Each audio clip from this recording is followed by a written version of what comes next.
Hello વિદ્યાર્થી મિત્રો, આપ સૌનું આપણી આ યુટ્યુબ ચેનલ પર હાર્દિક સ્વાગત છે। આજે હું લઈને આવી છું ધોરણ 10 વિષય હિન્દી પેપર સોલ્યુશન ગુજરાત માધ્યમિક અને ઉચ્ચતર માધ્યમિક શિક્ષણ બોર્ડ ગાંધીનગર। तो चलो આપણે જોઈએ। विभाग ए, निम्नलिखित प्रश्नों के सही विकल्प चुनकर उत्तर लिखिए। पहला, किसने अपने हिस्से की पूड़ियाँ काकी के लिए बचाकर रखी थी? उत्तर है सी, लाडली ने। दूसरा, वकील साहब ने बिस्मिल को किनके नाम के दस्तखत करने को कहा? उत्तर है बी, पिताजी के। अगला, तीसरा, सदानंद का मन प्रसन्नता से नाच उठा क्योंकि? उत्तर है डी, मारवाड़ी सेठ ने एल्बम खरीद लिया था। अगला, सही विकल्प चुनकर रिक्त स्थानों की पूर्ति कीजिए। पहला, अपने काम में खाली जगह लेना चाहिए। उत्तर है गर्व। दूसरा, बिंदु की आंखें खाली जगह आई। उत्तर है बिंदु की आंखें डबडबा आई। तीसरा, गरीब खाली जगह एक करके धन कमाता है। उत्तर है गरीब खून पसीना एक करके धन कमाता है। अगला, निम्नलिखित प्रश्नों के सही विकल्प चुनकर वाक्य पूर्ण कीजिए।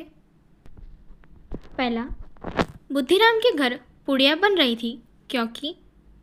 उत्तर है अ, लड़के मुखराम के तिलक का उत्सव था। दूसरा, हरेन शावक को पाना कालिदास के लिए। उत्तर ब, संवेदन का प्रश्न था। तीसरा, एल्बम भेजने के लिए पत्र। उत्तर आपको खुद से करना है। अगले देखते हैं। निम्नलिखित प्रश्नों के उत्तर एक एक वाक्य में लिखिए। पहला प्रश्न, हम किसकी जय जयकार करते हैं? उत्तर, हमारे देश में बड़े बड़े नेता हो गए हैं, हम उनकी मूर्ति की स्थापना करके उनका जय जयकार करते हैं। दूसरा प्रश्न, मालती को शांत करते हुए नंदन ने क्या कहा? उत्तर, मालती बिंदु को उल्टी सीधी बातें सुनाने लगी तो नंदन ने उसे शांत करते हुए कहा कि असली बात जानने का यह तरीका नहीं है। आगे निम्नलिखित प्रश्नों के उत्तर 2-3 वाक्य में लिखिए। पहला प्रश्न, नरेश और उसके साथी अपने हाथों का कौन सा कमाल दिखाना चाहते थे? उत्तर, गांव के युवक रमेश, नरेश, निमेश, अविनाश पंचायत के अधिकारियों का द्वारा किए जा रहे घोटालों से नाराज थे और अनशन पर बैठे थे। जब पदाधिकारियों ने उनकी बात का जवाब न दिया तो उन्होंने पंचायत का कार्यालय पर पत्थरबाजी शुरू कर दी। इसके द्वारा वे अपने हाथों से पत्थरबाजी का कमाल दिखाना चाहते थे। अथवा में दिया गया प्रश्न देखते हैं। सुधा और नारायण मूर्ति ने इन्फोसिस फाउंडेशन द्वारा क्या क्या कार्य किए थे? उत्तर है सुधा और नारायण मूर्ति ने इन्फोसिस फाउंडेशन द्वारा सामाजिक विकास, समाज सुधार तथा राहत कार्य के अनेक कार्य किए। उन्होंने सरकारी स्कूलों में एक कंप्यूटर और लाइब्रेरी योजना को कार्य रूप दिया। अनेक अस्पतालों को और चिकित्सा उपकरण उपलब्ध कराए। अनेक शहरों में चिकित्सा सहायता दी और राहत का कार्य करवाया। उनके अनेक गांवों में कंप्यूटर वितरित किए, स्कूली इमारतें बनवाई तथा विद्यार्थियों को छात्रवृत्तियां दी। आगे निम्नलिखित प्रश्नों के उत्तर 4-5 वाक्य में लिखिए। पहला प्रश्न, आदमी का जीवन उसकी अपनी व्यक्तिगत जायदाद क्यों नहीं है? उत्तर, हमारा जीवन एक शीशा घर है, हम जो भी करते हैं उसका प्रतिबिंब एक ही समय में सैकड़ों लोगों पर पड़ता है। हर आदमी पूर्ण संग्रह का अंश है। वह जो कुछ अपने लिए करता है उसमें दूसरों का भाग होता है। दूसरे लोग जो कुछ करते हैं उससे वह प्रभावित होता है। इसलिए आदमी का जीवन उसकी अपनी व्यक्तिगत जायदाद नहीं है। अथवा का प्रश्न देखते हैं। पोम्पी नगर के खंडारों की कंकाल और एक व्यापारी के हाथ में अंतिम समय तक क्या था और क्यों? उत्तर देखते हैं। पोम्पी नगर के खंडरों में खुदाई करते समय एक नर कंकाल मिला था। उसकी मुट्ठी को बड़ी मुश्किल से खोला जा सका। मुट्ठी खोलने पर पता चला कि वृद्ध व्यक्ति की मुट्ठी में सोना था। ठीक इसी प्रकार इसी शहर के एक व्यापारी ने अपनी अंतिम सांस लेते समय तकिए के नीचे से पैसों से भरी हुई थैली बाहर निकाली थी। जब तक उसके प्राण निकल नहीं गए तब तक उसने उसे मजबूती से पकड़ रखा था। इससे उसमें धन के प्रति मोह की भावना दिखाई देती है जिन्हें वे हमेशा संभाल कर रखना चाहते थे। आगे निम्नलिखित कथनों का आशय स्पष्ट कीजिए। पहला, लड़कों का बूढ़ों के प्रति स्वाभाविक विद्वेष होता ही है। उत्तर, लड़कों और बूढ़े के बीच पीढ़ियों का अंतर होता है। हर बात के संबंध में दोनों की सोच में अंतर होना स्वाभाविक है। अधिकांश बूढ़े किसी बात को अपने ढंग से सोचते हैं और उसके बारे में उनकी अपनी धारणा बनी होती है। हर बात को अपने इसी पैमाने पर कसने का वे प्रयास करते हैं, जबकि नई पीढ़ी के लड़कों की सोच नए ढंग की होती है। इसलिए दोनों के विचारों में टकराव होना स्वाभाविक है। इस अर्थ में लड़कों और बूढ़ों में स्वाभाविक विद्वेष होता ही है। अथवा प्रश्न देखते हैं, आज जीवन में धन ही जीवन का नियंत्रक परिबल बन गया है। उत्तर, आज के ज़माने में धन बहुत महत्वपूर्ण हो गया है। चाहे काम हो या बड़ा, बिना धन के उसे पूरा किया नहीं जा सकता। गरीब आदमी को अपना और अपने परिवार का पेट पालने और तन ढकने के लिए धन की आवश्यकता होती है। अमीर आदमी को और अधिक अमीर बनने के लिए धन की ज़रूरत होती है। आज के मनुष्य की वृत्ति और प्रवृत्ति दोनों ही भ्रष्ट हो गई है। इसलिए इस तरह आज धन ही जीवन का नियंत्रक परिबल बन गया है। विभाग बी, निम्नलिखित प्रश्नों के सही विकल्प चुनकर उत्तर लिखिए। पहला, प्रभु जी तुम चंदन, हम। उत्तर है सी, पानी। दूसरा, कवि भक्तगण को कौन से गुण ग्रहण करने की बात करते हुए व्यंग करता है? तो उत्तर है बी, हाथ में गौमुखी लेकर ईश्वर स्मरण करना। तीसरा, यह सूखा पेड़ फिर से लहलाने उठे, यह वरदान किसने मांगा? उत्तर है डी, तोते ने। अगला प्रश्न देखते हैं, सही विकल्प चुनकर रिक्त स्थानों की पूर्ति कीजिए। पहला, नंद जी की गायों के बीच रस खाना खाली जगह के रूप में निवास करना चाहते हैं। उत्तर है पशु। दूसरा, कवि खाली जगह जगाना चाहते हैं। उत्तर है संतोष। तीसरा, चक्की के 2-4-2 खाली जगह के समान है। उत्तर जवान की। अगला प्रश्न, निम्नलिखित प्रश्नों के सही विकल्प चुनकर वाक्य पूर्ण कीजिए। पहला है, सोने के साथ सुहागे का। उत्तर है ए, अस्थायी संबंध होता है। दूसरा है, मीराबाई ने अपने सद्गुरु की कृपा से। उत्तर है ब, राम रतन धन पाया। और तीसरा है, कश्मीर की भूमि पर जगह जगह। उत्तर है क, विलहन की प्रेम कथाओं के दर्शन होते हैं। अगला, निम्नलिखित प्रश्नों के उत्तर एक एक वाक्य में लिखिए। पहला, पशु के रूप में कवि कहाँ निवास करना चाहते हैं? उत्तर, पशु के रूप में कवि नंद गायों के बीच निवास करना चाहते हैं। दूसरा प्रश्न, हम कैसे नाविक हैं? उत्तर, हम काल रूपी जलाधि के नाविक हैं। आगे निम्नलिखित प्रश्नों के 2-3 वाक्य में उत्तर लिखिए। पहला, कुत्ते और खरहे वाली घटना को देखने वाली लोमड़ी ने कुत्ते से क्या कहा? उत्तर, कुत्ता 4 मिनट तक खुले खेत में खरहे का पीछा करता रहा, पर वह उसे पकड़ नहीं पाया। तभी सामने कंटली झाड़ी में देखकर खरहा उसमें घुस गया। इस तरह इस घटना को देखने वाली लोमड़ी ने कुत्ते से कहा, इतने मोटे ताजे हो, फिर भी थक जाते हो और वन के जीव जंतुओं को भी नहीं पकड़ पाते। अथवा का प्रश्न देखते हैं, न फेरने पर रोटी, घोड़े और पान की क्या दशा होती है? उत्तर, रोटी, घोड़े और पान को फेरना बेहद ज़रूरी है। रोटी न फेरने पर जल जाती है, घोड़ा न फेरने पर अड़ जाता है और पान को न फेरने पर फेरा जाए तो वह सड़ जाता है। अगला, निम्नलिखित प्रश्न के उत्तर 4-5 वाक्य में लिखिए। पहला प्रश्न, कश्मीर में सुबह किस तरह होती है? उत्तर, कश्मीर में सुबह बहुत सुहानी होती है। सनसन करती हुई शीतल हवा चलती है। शालीमार बाग सैलानियों से भरा रहता है। भौरे गुंजार करते रहते हैं। ऐसे सुहाने वातावरण में सूर्य की किरणें उभरती हुई दिखाई देती है। इस समय ऐसा लगता है मानो झील के किनारे मालिन का रूप धरकर अवतरित हुई हो और वह डालिया में धूप को भरकर ले आई हो। वह उस धूप को बजरी पर बिखेर रही हो। अथवा का प्रश्न देखते हैं, कवि ने जन्मभूमि को स्वर्ग से महान क्यों बताया है? उत्तर, मनुष्य को अपनी जन्मभूमि से बहुत लगाव होता है। वह कहीं भी रहे पर उसका मन अपनी जन्मभूमि में पहुंचने के लिए लालतीय होता रहता है।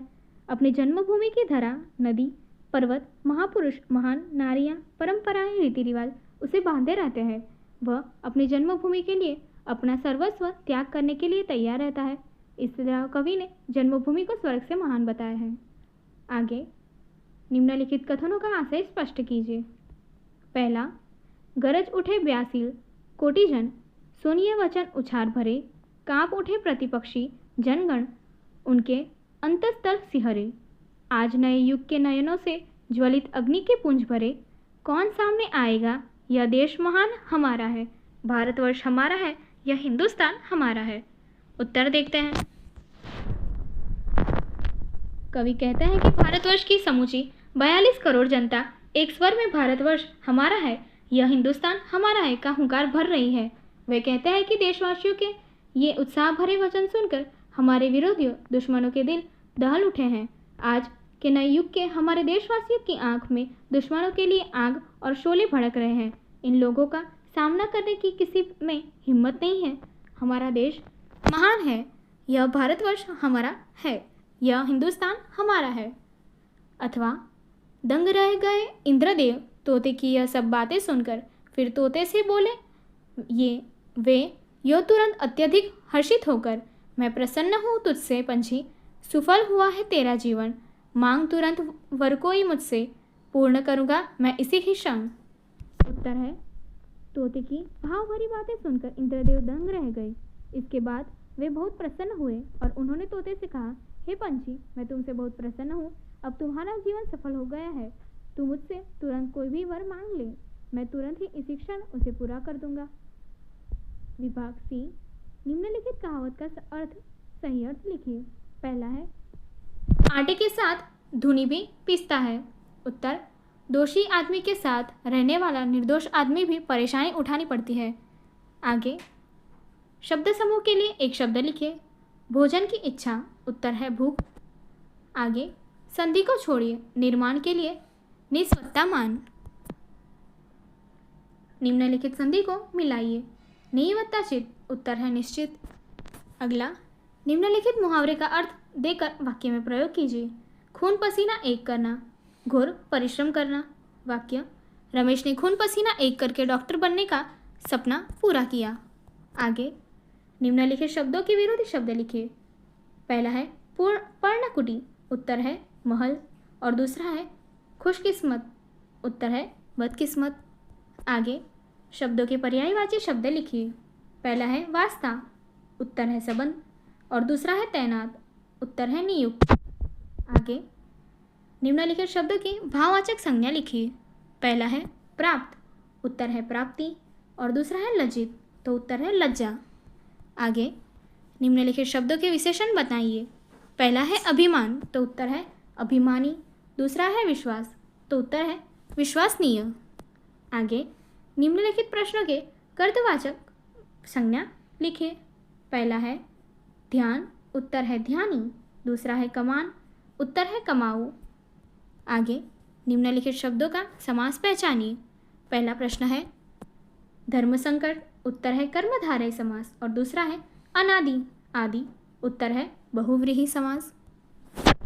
विभाग डी, निम्नलिखित विषय पर किसी टिप्पणी लिखिए। पहला विषय है संचार माध्यम, जो आपको स्वप्रयत्न यानी खुद से करना है, और दूसरा है अथवा में पत्राचार, जो भी आपको खुद से ही करना है। निम्नलिखित परिच्छेद को पढ़कर नीचे दिए गए प्रश्नों के उत्तर एक वाक्य में लिखिए।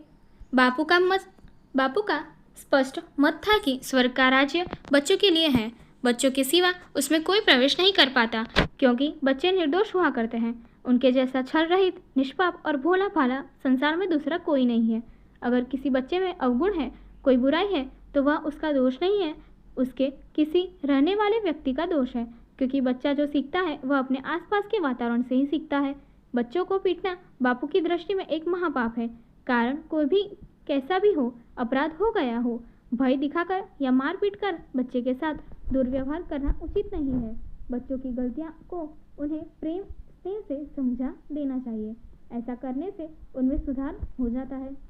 तो चलो प्रश्न देखते हैं। पहला, बापू के मतानुसार बच्चे किसके अधिकारी हैं और क्यों? उत्तर है बापू के मतानुसार बच्चे स्वर्ग के अधिकारी हैं, क्योंकि वे निर्दोष, छल रहित और भोले भाले होते हैं। दूसरा प्रश्न है, बापू बच्चों के अवगुणों के लिए किसको दोषी ठहराते हैं? उत्तर है बापू बच्चों के अवगुणों के लिए आसपास के वातावरण और व्यक्तियों को दोषी ठहराते हैं। तीसरा प्रश्न है, बापू की दृष्टि से क्या करना महापाप है? उत्तर है बापू की दृष्टि से बच्चों को मारना महापाप है।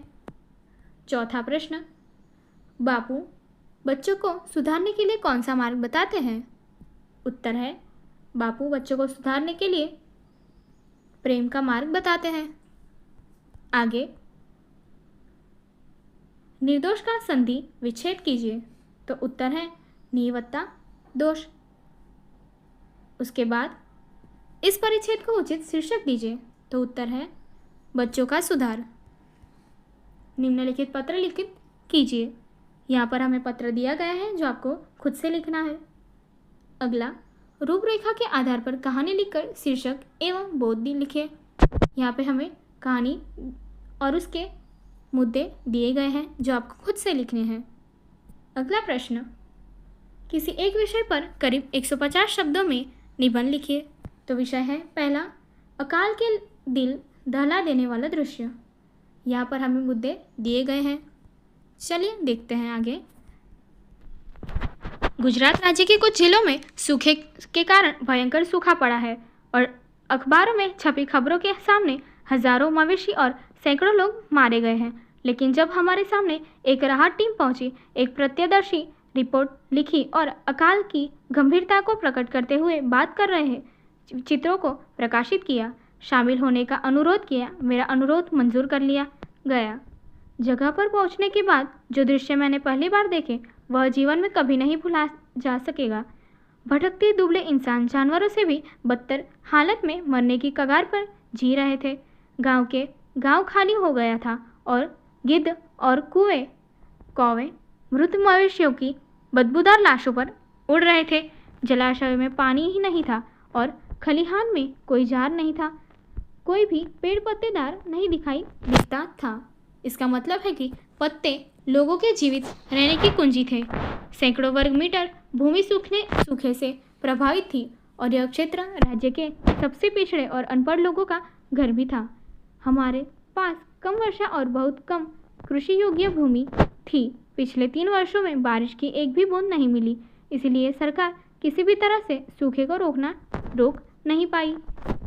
दूर दराज के जलाशयों में से पीने का पानी लाने के लिए सरकारी टैंकर गांव से गांव में पहुंचे और गांव के लोग, बूढ़े लोग जैसे जीवित कंकाल सुबह जल्दी उठकर पानी का एक जग पाने के लिए पीट शाम को भूखे नर्तक की तरह घर आते थे।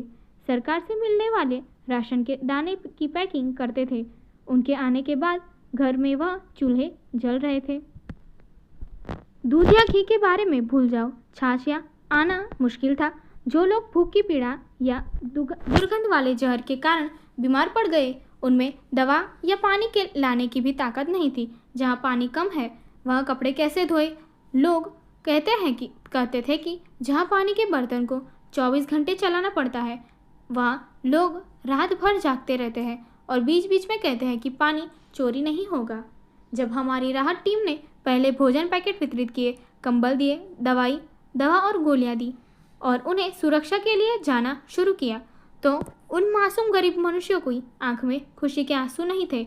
लेकिन राहत देर से पहुंची, इसलिए नशा करने वालों के लिए भोजन और पानी की कमी के कारण उनके बच्चे और माता पिता उसकी प्रतीक्षा कर रहे थे और उनकी याद में आंसू बह रहे थे, जिन्होंने उनकी जान गंवा दी। हाय रे भारत का दुर्भाग्य।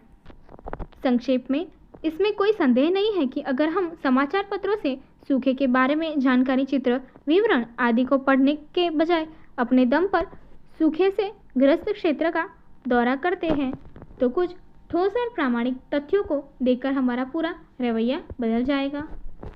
दूसरा विषय देखते हैं, स्कूल जीवन की मेरी यादें। किसी ने ठीक ही कहा है कि किसी व्यक्ति या चीज़ का महत्व तब नहीं समझ आता जब वह हमारे सामने होता है, लेकिन उसकी उपस्थिति का मूल्य तभी निर्धारित होता है जब वह नहीं होता है। यह कथन शाब्दिक रूप से मेरे स्कूली जीवन पर लागू होता है। उन दिनों में जब मैं स्कूल जा रहा था, स्कूल को एक जेल की तरह महसूस होता था और पढ़ाई से इतना उब गया था कि अक्सर कहा जाता था कि इस स्कूल से शुरू होने पर ही दुश्मन का कौन सा दिन खत्म हुआ। जैसा कि अब याद है, स्कूली जीवन के कई खुश दुख भरी यादें। प्राथमिक, माध्यमिक और उच्चतर माध्यमिक शिक्षा, ये 3 स्तर की शिक्षा कई छात्रों द्वारा एक ही स्कूल परिसर में एक ही स्कूल के माध्यम से प्राप्त की जाती है। माध्यमिक शिक्षा मेरे माता पिता का वडोदरा बदल दिया गया था, इसलिए मैं वडोदरा चला गया और उच्चतर माध्यमिक शिक्षा अहमदाबाद में हमारे जाति boarding school set Xavier's high school में रही, क्योंकि मैंने बोर्ड में एसएससी तीसरे स्थान पर उत्तीर्ण किया और मुझे अहमदाबाद के इस प्रतिष्ठित संस्थान में आसानी से प्रवेश मिल गया। जब स्कूल जीवन को याद किया जाता है तो पहली बात जो बच्चों के दिमाग में आती है, जिनके साथ मैंने प्राइमरी स्कूल पढ़ते हुए कई शरारती की, कक्षा के बाहर अवकाश में, पाठशाला में, दोपहर विद्यालय की मौज मस्ती की यादें दिलाते हैं। पाठशालाओं में मुझे अब भी याद है कि स्कूल की बेंच पर झूलते हुए, ड्रम बजाते हुए, भमरदा को चीरते हुए, पतंग को चगाते हुए और थोड़े टेढ़े मेढ़े लड़ाई में फिसलते हुए जब हम शाम को स्कूल छोड़ते थे तो हम जानते हैं कि हमारे भाइयों का साथ आम को साझा करना या मिठाई की बोर खोदना या चमन वाघरी के तरबूज के खेत में जाना और कुछ भी हम कर सकते हैं। यह एक जन्मसिद्ध अधिकार बन गया है। माध्यमिक स्कूल जीवन के उन दिनों में दोस्तों ने बदल दिया, माहौल बदला गया और इसलिए शिक्षकों ने भी किया। इन तीनों में सबसे यादगार शिक्षकों की गुजराती और गणित के मास्टर की विषय निपुणता इतनी मजबूत और प्रभावशाली थी कि उन्होंने उस समय जो कहा था और पढ़ाया वह मेरे दिमाग में अभी भी बरकरार है। यही बात अंग्रेजी और विज्ञान के शिक्षकों के साथ हुई है। इस प्रकार जब मैं आज अपने माध्यमिक विद्यालय के जीवन को याद करता हूँ, उस समय के मेरे विषय के शिक्षकों की मूर्तियाँ अभी भी मेरी आंखों के सामने हैं और मेरा सिर भक्ति के साथ उनके चरणों में झुकता है। मेरे सहपाठियों और शिक्षकों की तुलना में उच्च माध्यमिक विद्यालय के जीवन की मेरी यादें अधिक यादगार है।